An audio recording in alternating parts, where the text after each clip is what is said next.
சகோதரர்களே, உங்கள் அத்தனை பேர்களுக்கும் என்னுடைய நெஞ்சான நன்றி தெரிவித்துக் கொண்டு, இந்த நல்ல வேலையை தந்த எல்லாம் வல்ல இறைவனுக்கு நன்றி செலுத்திக் கொண்டு, எங்களோடு உங்கள் மத்தியிலே வாக்கு கேட்டு வருகின்ற முன்னாள் மேயர் பொறுப்பு அண்ணன் சேவேத் அவர்களே, முன்னாள் மாவட்ட மீனவருடைய செயலாளர் அன்பு தம்பி அகஸ்டின் அவர்களே, எங்களோடு வருகின்ற மீனவர் கூட்டுறவு சொசைட்டியினுடைய மரியாதைக்குரிய சகோதரர் கிளமன்ஸ் அவர்களே, போக்குவரத்து பிடிச்சது அண்ணன் சுப்பிரமணியன் அவர்களே, மரியாதைக்குரிய சகோதரர் சாகுல் அவர்களே, அன்புக்குரிய தம்பி சங்கர் அவர்களே,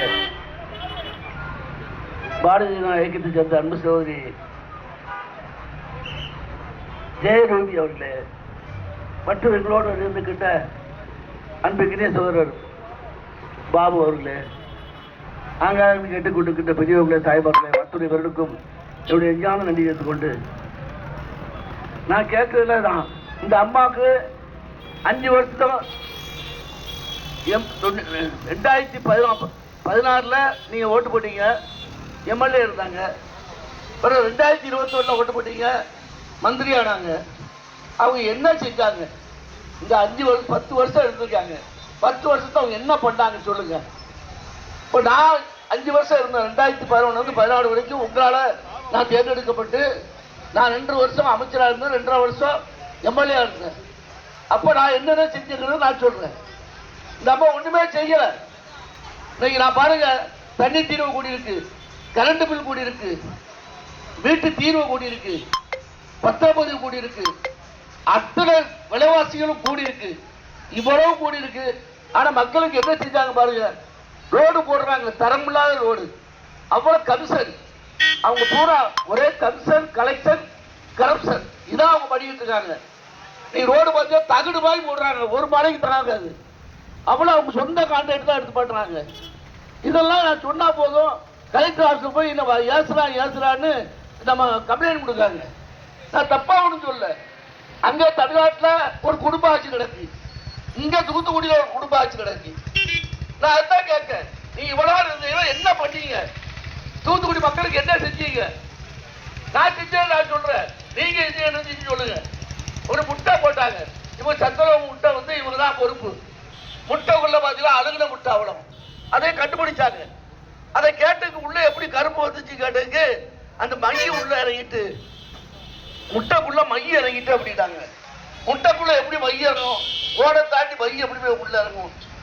ஆனா பூரா அழுகின முட்டைகள்லாம் போட்டாங்க. இதுதான் அவங்க சாதனை. அவங்க டிபார்ட்மெண்ட் ஒன்றும் செய்யல. நான் 2 வருஷம் இருந்தேன் லேபர் மினிஸ்டரா. என்னுடைய ஐடிஐ டிபார்ட்மெண்ட் சரி, எம்ப்ளாய்மெண்ட் இருந்தாலும் சரி, அல்லது சமூக பாதுகாப்பு இருந்தாலும் சரி, எல்லா இதுமே நான் சாதனை படுத்திருக்கேன். அது என்னால சொல்ல முடியும். நேரத்துக்கு பேசுங்க. இந்த தூத்துக்குடிக்கு என்ன செஞ்சீங்க சொல்லுங்க பார்ப்போம். என்ன பண்ணி கொடுத்துருக்கீங்க? உங்க அப்பா நவீன தூத்துக்குடியை சிற்பி அப்படின்னாங்க. அவர் எந்த தொழிற்சங்கம் ஒன்னா இருக்கா? மெஜினாபோர்ட்ஸ் மில்லு அவ அப்பா தான் பொய்ச்சலா இருந்தாரு. அதே மாதிரி மேல மில்லு, ஸ்பின்னிங் மில்லு அவ அப்பா தான் பொய்ச்சலா இருந்தாரு. அந்த மில்ல இப்ப எங்க? அந்த தொழிற்சங்கம்லாம் எங்க? ஒண்ணும் கிடையாது, அவ்வளவு காலி. ஏன் சொல்ல வரா? இது தொழிலாளி சப்போர்ட் பண்ணல, நீங்க முதலாளி பாட்டுக்கு சப்போர்ட் பண்ண போய் அவ்வளவு தொழிலும் அழிஞ்சு போச்சு. அதான் காரணம். இன்னைக்கு அவங்க தொழிலாளி தோட சொல்லிட்டு போய் ஏமாத்துறாங்க, ஊரை ஏமாத்துறாங்க. கொஞ்சம் சிந்திச்சு பார்க்கணும், என்ன பண்ணிருக்கீங்க? நீங்க தூத்துக்குடியில பிரதான தொழில் இருந்தா உப்பளம், அடுத்து மீன்பிடி, இந்த 2 தான். இந்த 2க்கு நீங்க என்ன பண்ணீங்க சொல்லுங்க பார்ப்போம். ஒண்ணுமே கிடையாது, ஒன்னும் செய்யல. நீங்க பாத்தீங்கன்னா தூத்துக்குள்ள குடிநீர் கொண்டது யாரு? வேற எதுவும் இல்ல, குடிநீர் கொண்டது யாரு?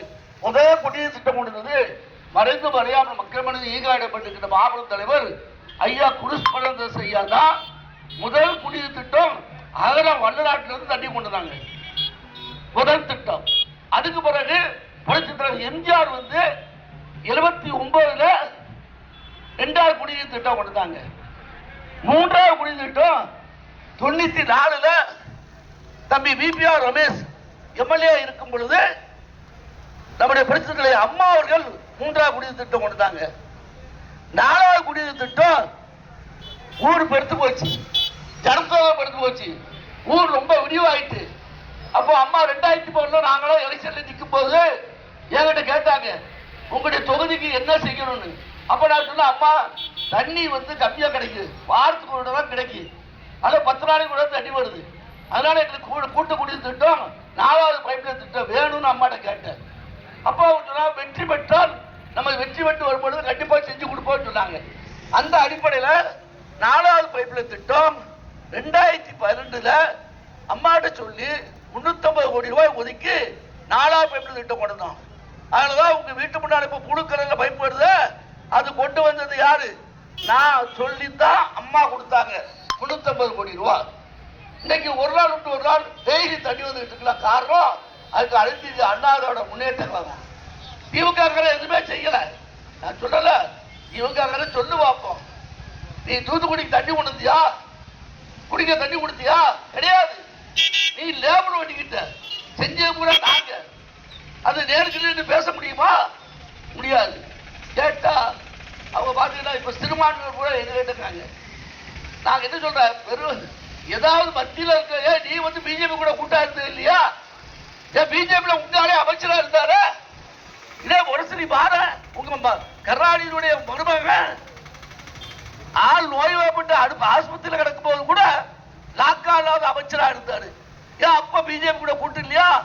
ஏன் அப்ப சிறுபான்மையினுடைய நீ தோழ நாணி கிடையாது. ஏமாத்துறாங்க. தான் குடும்பம் நல்லா இருக்கணும் காட்டி மற்றவங்களை ஏமாத்துவாங்க. சிறுபான்மையிற்கு கூட அவங்க செஞ்சிடல.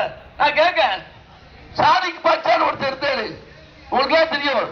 சாதிக் பாட்சா அவர் யாருன்னா கருணாநிதிக்கு அடுத்த ஸ்தானத்தில் இருந்தாரு. பெரியவர், கட்சிக்காக உழைத்தவர். இன்னைக்கு சாதிக் பாட்சா குடும்பத்தில் யாராவது ஒருத்தர் எம்எல்ஏ இருக்காங்களா? எம்பியா இருக்காங்களா? கட்சியில பொறுப்புல இருக்காங்களா? கிடையாது. அவங்கள ஒதுக்கப்பட்டாங்க. அது மட்டும் இல்ல, ரகுமான் கான் பெரிய பேச்சாளர், பெரிய பேச்சாளர் ரகுமான் கான் உங்களுக்கு தெரியும். முன்னால மூவேந்தர்பாங்க. ரகுமான் கான், துரைமுருகன், சுப்பு பெரிய பேச்சாளர்கள். அந்த ரகுமான் கான் குடும்பத்துல ஏன் ஆம்பளையனே இல்லையா? அந்த குடும்பத்துல ஒருத்தருமே இல்லையா? நான் கேட்க ஏன் நான் ரகுமான் கானை ஒதுக்குனீங்க? ஏன் அவங்க குடும்பத்தை ஒதுக்குனீங்க? அவர் கட்சிக்கு உழைக்கலையா? கேட்க சிறுபான்மை நீ பற்றா இருக்கீல்ல, சாதிக்கு பாச்சா ஐயா பிள்ளைகளை கொடுத்துருக்கலாம். அதே மாதிரி ரகுமான் கான் அண்ணாச்சி பிள்ளைகளுக்கு கொடுத்துருக்கலாம். ஏன் இதே இது துறைமுருகன் பிள்ளைக்கெல்லாம் கொடுக்கல? ஓம் பிள்ளைக்கு கொடுத்துக்கல? ஓம் பிள்ளை முதலமைச்சர், பேரம் துணை முதலமைச்சர், இன்னொரு மகா எம்பி. அவ்வளவுதான். சும்மா நடிக்காங்க. சிறுபான்மையை கொலை போட்ட நடிக்காங்க. பெரிய பேச்சாளர், கழகத்துடைய பெரிய பாடகர், தெய்வீக பாடகர். எப்படி பள்ளி கட்டு சபரிமலைக்கு பாட்டு பாடாரோ நம்முடைய மரியாதைக்குரிய அண்ணாச்சி வீரமணி, அவரை போல இவர் வந்து இஸ்லாமிய சமுதாயத்தில் பெரிய பாடகர். அவர் வந்து ஒரு இறை மைந்தனே சொல்லணும். அவருக்கு என்ன பண்ணீங்க? நாகரடிபாக்கு என்ன பண்ணீங்க? ஏதாவது உயர்வு கொடுத்தீங்களா? இல்ல அவங்க குடும்பத்துக்கு ஏதாவது உயர்வு கொடுத்தீங்களா? கிடையாது. ஒண்ணுமே செய்யல. நீ செய்யணும்ல. உங்களுக்காடி எடுத்த உடனே கள்ளக்குடி கொண்ட கருணாநிதி வாழ்க்கை பாட்டு பாடினார்ல, அவரை என்ன உயர்த்தவா செஞ்சீங்க?